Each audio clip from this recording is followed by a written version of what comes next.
இன்னும் என்ன பேச போறேன்? வந்து 10 நாள் ஊர் சுத்துவேன். அப்புறம் எனக்கு கல்யாணம் அப்படின்னு வந்து பத்திரிக்கை எழுதிட்டுவேன்.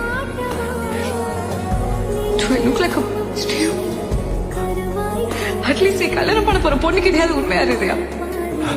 நீ என்ன வேணா நினைச்சுக்கோ சார். ஆனா நான் சொல்ல வந்த சொல்றேன். Listen, I've always...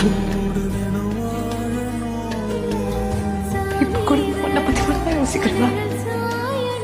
என்ன பத்தி?